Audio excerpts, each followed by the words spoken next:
Hi, and welcome to Hanaz Writers Podcasts. My name's Charlotte, and I work as a Year 2 teacher in a primary school in London. If you haven't heard any podcasts from Hanaz Writers before, then have a listen on their YouTube and Spotify channels. You can search for them on both websites, and you can start listening to the podcasts that they have available. In this podcast, I'm going to be talking about different languages that's used for presentations and how we share information with others. Now, when we do any presentations, people might feel worry or they might feel a bit of dread.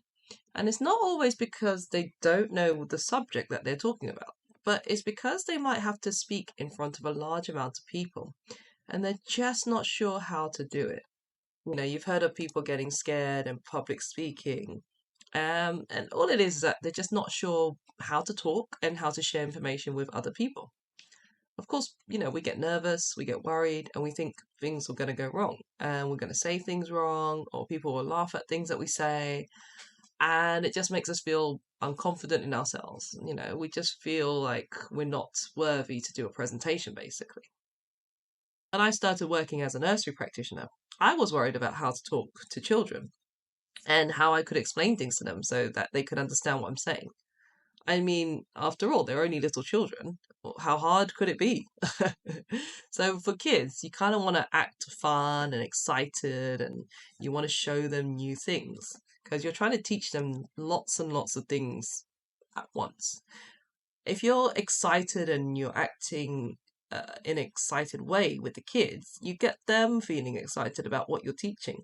It gets them feeling motivated about what about what they're learning, and then they kind of want to join in with you and they join in with what you're doing, and at the end of it, it's a lovely experience, it's an enjoyable experience, it's one that you both enjoyed together, and the child actually then gets to learn something new and you both had fun at the same time as well. You also get to show off your knowledge and you also you get to have some fun. So at the end, it's a win-win situation, actually. When you're presenting to adults, it's a very different matter. So kids is one thing, adults, very different. You have to take in different factors or more factors into account.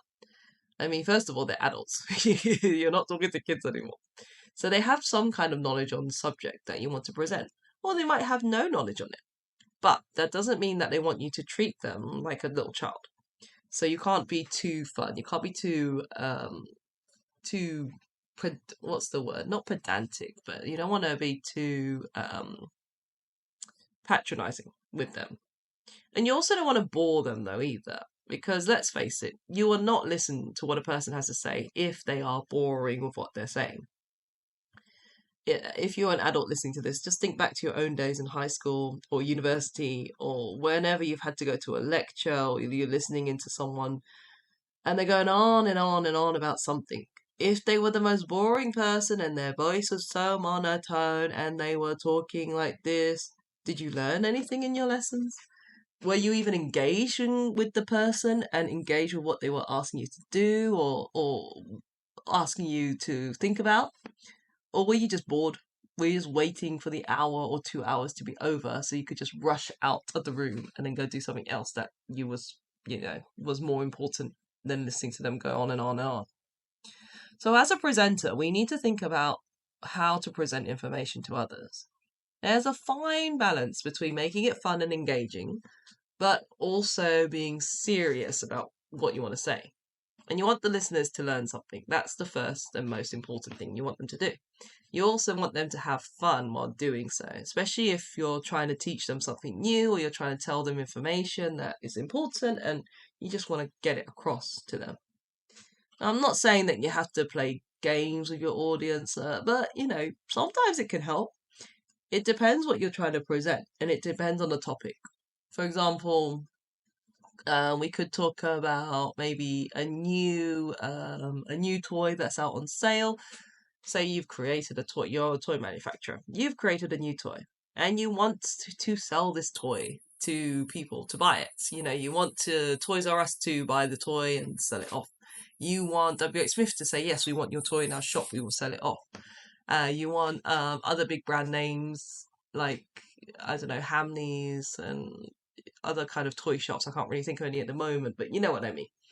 And you go to the presentation and you start talking about your toy and your products. You have the product with you, you show it to them, but you don't show them how you play with it. You don't show them how it works, you just show the toy. You're like, here you go. This is my brand new toy. It is called this, and I want to get it into your shops. I want people to buy it. I want people to use it. It's a fun toy. And you're going to get lots of questions like that because then the people sitting there watching you present will be like, what does a toy do? What is the purpose of it? Does it teach the children things? Does it get the children to learn something? Is it just for fun? Is it just like for fidgeting? Is it a fidget spinner kind of thing? Is it? And they'll have all these questions. So your presentation has to include all of that.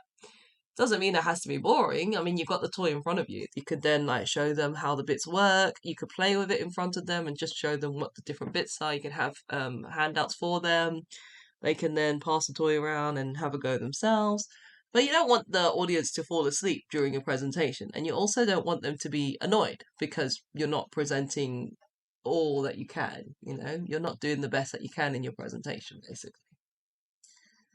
So another thing that you might do, maybe without thinking too much about it, is change the type of language that you use in your presentations. Now, I don't mean use a different language to your native tongue. If you speak English, don't start speaking Spanish unless you have a point, you're making a point about it. I just mean that you kind of change your language from informal to a formal style of language, especially if you're speaking about a specific subject. Instead of a toy example, maybe you're talking about food and you're making something that is healthy for people and you want them to sell them in Sainsbury's, you want Tesco's to buy them, you want people to have it, Asda, Morrison's, Lidl, Aldi, you want all these big brand names to have your food in it. And then of course they're going to sell. But you got to show them why the food is good. You got to put the keywords in there. It's a healthy product. It's nutritional. It's low in fat and low in sodium.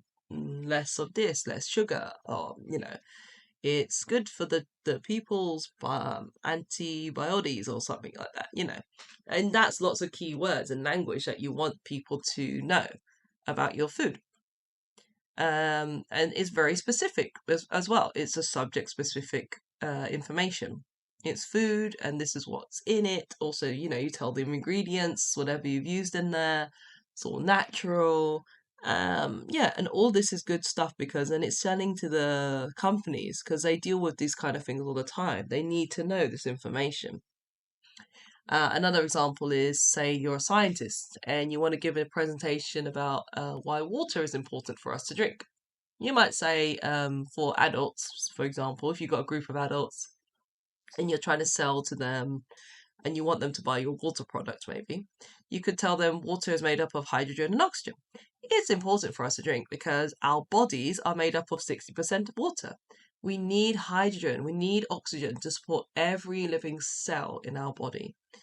They need water to function and work. And then you can carry on and on in such fashion as you go through your presentation.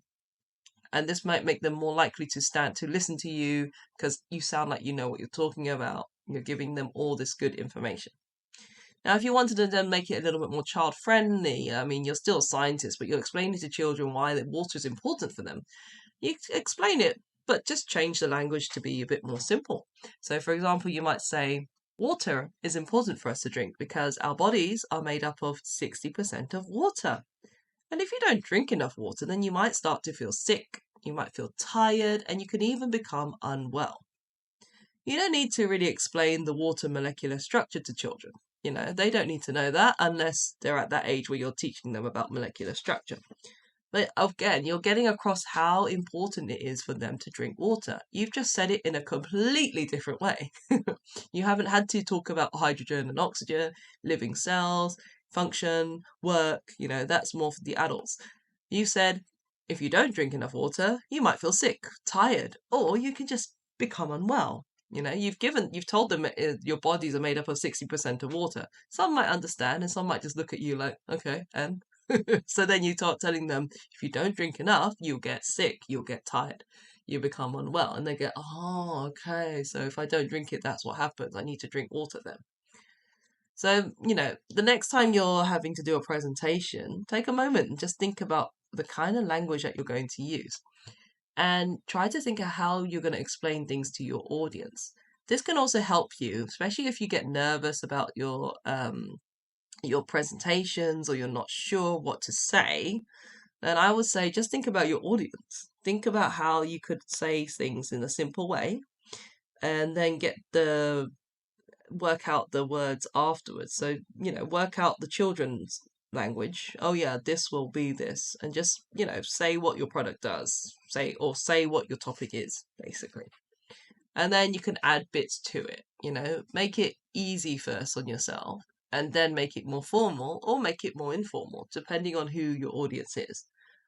And then if you ever get a chance to, you can add in some extra fun things to do. Like, depending on what the subject is, you could get them to do an example. They can create their own thing or do their own thing or have a think about stuff or have a chat with each other. That's always a good thing. And so if you're a teacher, you know what I mean. Talk partners, group talk, it's all good. Discussion based presentations are fun too. So you're still teaching them, but then they're also doing part of the work as well. Well, that's all from this podcast, and I hope that you enjoyed it. If you'd like to listen to more podcasts, then like and subscribe to Hanaz Writers YouTube and Spotify. Thank you for listening, and until next time, bye!